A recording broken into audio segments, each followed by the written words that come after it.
Hi, it's me again at the Gelli Art booth at Creative World, and I'm going to show you what I am doing all day. So I'm going to do a little demonstration using acrylic paint and PanPastel on the plate. So I start with rolling out a thin layer of acrylic paint on the plate.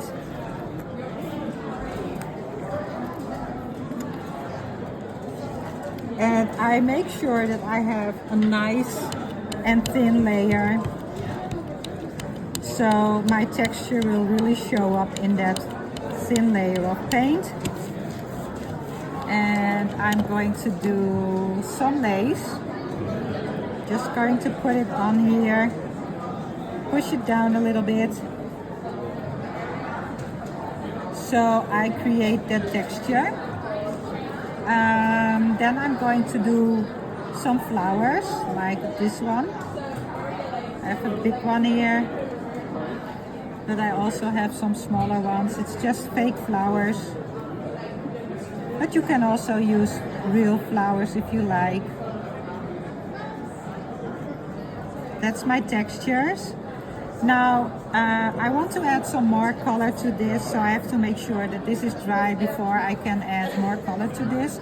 So I'm just going to quickly dry it with my balloon pump because I don't have a hairdryer here. So if you use a hairdryer to dry your paint, only do it on cold setting. You cannot use any heat on your gel plate.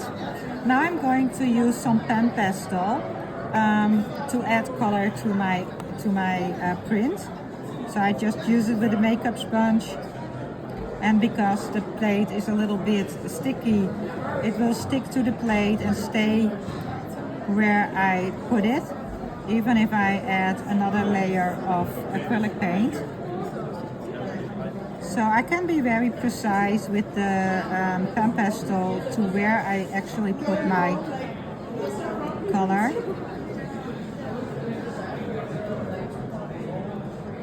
Like this.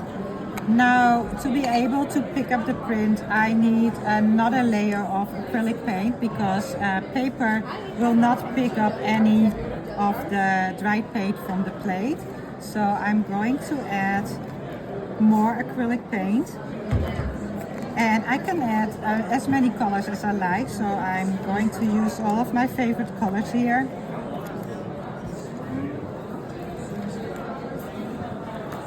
And then I'm going to use my wider brayer to roll it out because I can nicely blend it with the wider brayer.